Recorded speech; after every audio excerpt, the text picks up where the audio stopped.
There are some people you want to try to get rid of them as early on in the process as you possibly can.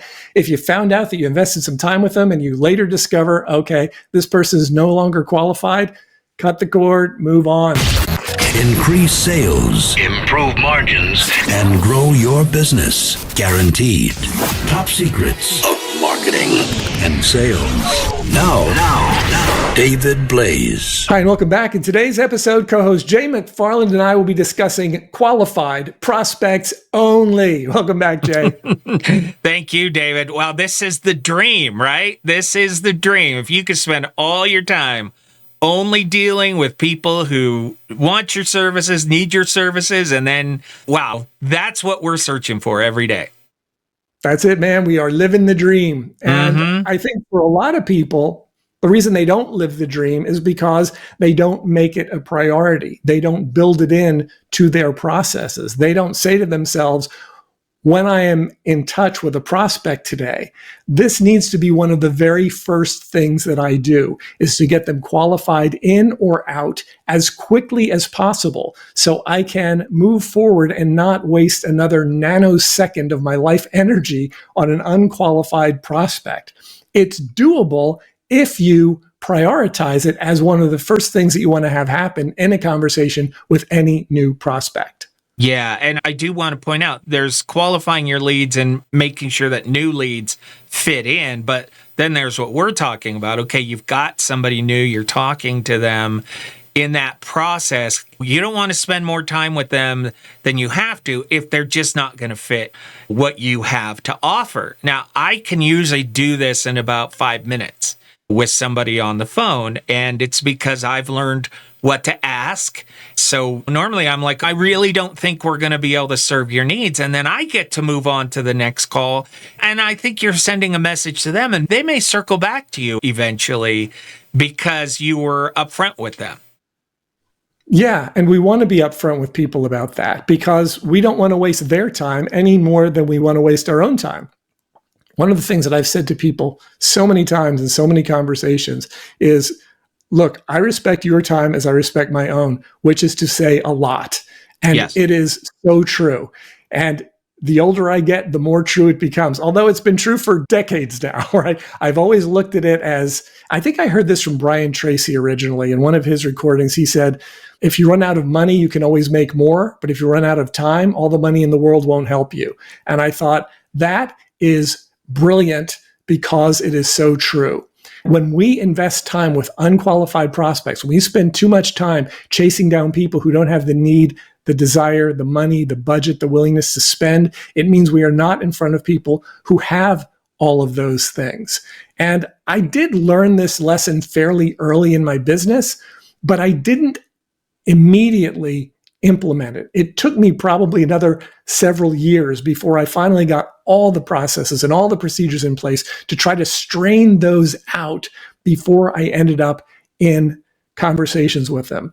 And so often in my conversations with our clients, I'll be talking to them about their procedure for bringing new clients through the door like clockwork, because in my mind, everybody has to have that. If you don't have a procedure in your business for bringing new customers in like clockwork, then you're going to be struggling. You're going to be missing out. And during some of those conversations, I've had people say, well, yeah, I've been trying to get an appointment with this person for months. And sometimes I'll say, well, does this person even deserve an appointment? Have you qualified them? Have you asked a couple of qualifying questions to find out if they have any of the things, the need, the desire, the money, the budget, et cetera? And in a lot of cases, the answer is, well, no, that's why I was trying to get to an appointment. And my point there is, why on earth would you spend any time at all trying to get an appointment with someone if you don't already know they're qualified, particularly if we're talking about an in-person appointment, which is what's happening in a lot of these cases.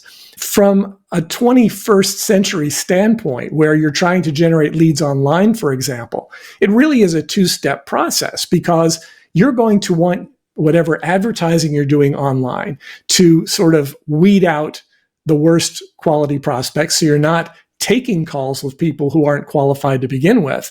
But even then, it's a net. You've got to sift out that first layer. And then sometimes you'll end up on the phone with somebody who is still not completely qualified. And you've got to have a series of questions in place, a lead qualification procedure that will allow you to find out, as you do within the first few minutes, whether or not it's a good fit. And if you don't have that in place, if you don't have a lead qualification procedure, a series of questions you can ask relatively quickly, get answers to, and make that determination fast, you are going to spend not hours, not days, not weeks. You are going to spend months and years of your life talking to people who have absolutely no ability to buy from you. Yeah, but the problem is it's so hard to think, oh, I can sell to everybody, or especially if you're early on and you're like, I can't afford to filter these people out. Well, you can, because you should be focusing on other methods. It may be more valuable to be spending time reassessing your system than it is spending time on the phone with people who can't use your system. I mean, we have a system, and we've talked about our system quite a bit, but at every step, there is a qualification process, right? So our first qualification process is our insane focus on keywords. We're doing it right now. Again, we've just gone through a new list of keywords. That's the first thing. We only want people contacting us who meet those keywords. Then once they've set up a consultation, right there in the form where they fill out their consultation, we ask questions about what they're looking for. Who are they? What they want. If they don't fit, then before I even get on the phone with them, they're going to get an email from me saying, hey, we're probably not going to be able to answer this question for us. So that's step 2, right? And then step 3 is actually in the conversation that I have with them. So by the time they get to me, I'm the 3rd level of qualification, right? We're just insane about this process. Well, I would say you're more structured than insane, because what you described is beautiful. When you talk about a 3-level process like that, that is specifically designed to reduce the amount of time that you spend with unqualified prospects, that is smart and beautiful. And that's what we encourage all of our clients to do. Not just take anyone who can fog a mirror, anyone with a pulse. We're not looking for that. We're looking for the right people up front. Now, during a process like that, is it possible, or is it even likely, that you're going to disqualify somebody who could potentially buy from you? And the answer is yes. And we view that as a cost of doing business, because for every one of those people that you miss out on selling, there are probably 9, 10, 50, or 100 that you will not waste your time on. So from a simple math standpoint, from a simple time investment standpoint, you're going to be far better off doing exactly what you and I just described than if you just talk to anybody who's willing to have a conversation with you. Yeah, so true. But we also have a sorting process, right? Because there are other steps after that. I sort them into immediate, can I close them within the next 7 days? Then I have another group of weeks, and then years, and then I have a long-term drip, right? Depending on which way I sort them, there are other steps, right? So I never look at somebody as gone. I've added them to my marketing list, right? And so they're going to hear from me once a month. You would be amazed. I get 2 or 3 calls a month from people who at the time I had sorted out of the system, but now they're back and things have changed. Right? And I've been on their mind once a month. So the filter continues, and you don't have to feel like, oh, that was a waste. I don't know that any contact is ever a waste if you can sort them and not spend time on them again, but your system allows you to keep in contact with them again. Yes. And what you identified there lines up perfectly with exactly what we're talking about.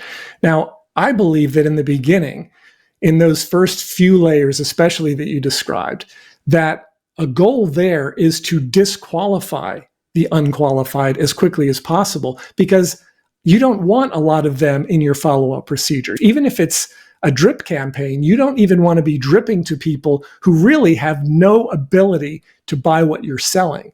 So I believe it starts with the disqualification procedure first, because in any situation, like what you described with the keywords, your keywords are going to eliminate probably 90% of the people who are ever even going to see your message. So that's kind of unseen, but it's absolutely happening. For people who aren't doing that type of thing, they're going to have more conversations, and they're going to have to be more ruthless than you are when it comes to disqualifying people, because they don't have those automated levels happening first to make that happen for them. But once you've done that, when you've been able to eliminate the 80 to 85% of people who are never going to buy from you, then everything you described as far as the nurture is concerned and determining, are they going to buy now, are they going to buy next week, next month, next year, if they have the ability to buy from you, yes, we absolutely want to follow up. And of course, in our work with clients, we talk about the 5 levels of qualification. Are they ready to buy now? Those are the ones who are going to buy within the next week or so. Do they have specific dates in mind when they want to buy? Well, I'm not ready to buy now, but first of the year, I'd like to do it, right? That's the second group. Third group are the ones who are generally receptive. They're open to the idea. They have the money, the need, the desire, the money, the budget. They're just not quite sure exactly when they want to do it. Definitely want to drip to those. Then you have the disqualified that we talked about before. No need, no desire, no money, no budget, no willingness to spend, rude, obnoxious, belligerent. I want those people out. If they happen to make it through the first couple of nets, I want to make sure I nail them on the third. And then there are the unresponsives, the people who just stop replying to you. And for those, you can either continue with your drip campaign, or you can say, you know what, that's enough. No soup for you. No more soup for you. I'm done. And when you recognize that there are only 5 levels of qualification, it tells you exactly how to follow up with each one. It gives you a system you can follow, and it makes your life a whole lot better. Yeah, and I want to point out to anybody who's watching or listening, I'm in a very niche industry. I mean, as niche as you can get. That makes my keywords, that makes my steps very simple, and that I can continue to fine tune that.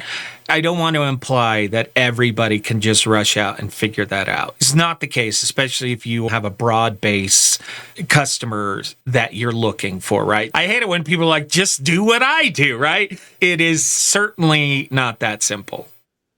But the message is exactly right, because however you do it, whether it's through the technology or whether it's individually, whether it's at a sales level, however it is it's happening, or an automated level, it doesn't matter. The point is the same. You still have to do this. It might take you longer. It might take you a different process. But that's why it's not about one solution. It's about identifying your specific situation, which is why we find it so important to have conversations with people ahead of time. We don't want to take on a client if we're not absolutely convinced that we're going to be able to help them. And so for us, that's criteria number 1. And it really should be for everybody listening to this as well. If you don't feel like you are the best solution to the person that you're communicating with, you want to determine that up front. You want to be the one to say no, right? And some people, salespeople in particular, feel like, no, everybody is my prospect. I should be able to sell to everybody. And I don't know. Is it possible that's true? It's possible, I guess. Yeah. I think it's unlikely, but it is possible. But if you recognize that there are people who need what you sell right now, and you realize that you're not in front of one, you want to be able to expedite the amount of time between now and the time you can make that happen. Yeah, I'll give you one last example of something we've learned over time. And that is when we first started out, I wanted to sell everybody. So I would offer discounts, right? I'd rather have the money than not. And we have realized over time in our industry that people who want discounts are the most demanding people. And guess what? We don't offer any discounts anymore. Not because we don't want the money. We would love to have the money and provide the service. But we know we're probably not going to be able to satisfy that person. And it's going to be a lot more work for us. So when they ask for a discount, I'm even more firm. You know what I mean? I'm like, we are the experts. We are going to save you money. We're going to avoid any issues for you. So yeah, take it or leave it. It's a disqualifier for you. Mm-hmm. I mean, it goes exactly back to our primary topic here, which is that there are some people you want to try to get rid of them as early on in the process as you possibly can. If you found out that you invested some time with them and you later discover, okay, this person is no longer qualified, cut the cord, move on. Yeah, exactly. Qualified prospects only. There you go. All right, David, how do people find out more? Go to topsecrets.com/call, schedule a call with myself or my team. If you'd like to be able to interact with more and better quality prospects, we'd love to have a conversation with you. We'll start by looking at where you are now and where you need to be in terms of visibility, sales and profits visibility, meaning are you visible to the type of people who actually want your services and are ready to buy from you now? Because if you're not visible to them, they don't know you're alive. You can't possibly sell to them. So let's have a conversation. Topsecrets.com/call. If you're not interested in buying from us, we don't care, because that means you're not qualified to buy, but you could still be qualified to learn something. And our determination on these calls is to say, okay, even if you're not qualified to buy from us, is there something we can help you with? Can we give you an idea that may help you to become qualified to buy from us? And we do a lot of that. And then we hear back from people later who said, hey, you know what? I implemented that one thing you suggested on our strategy session, and I was able to generate the revenue I need now. Yeah, I'd love to work with you. And we'd love to have them back. So, yeah, so awesome. topsecrets.com/call. Let's have some fun. All right, David. Thank you. It's always a pleasure. Thank you, Jay. Increase sales, improve margins, and grow your business. Guaranteed. Top Secrets. TopSecrets.com.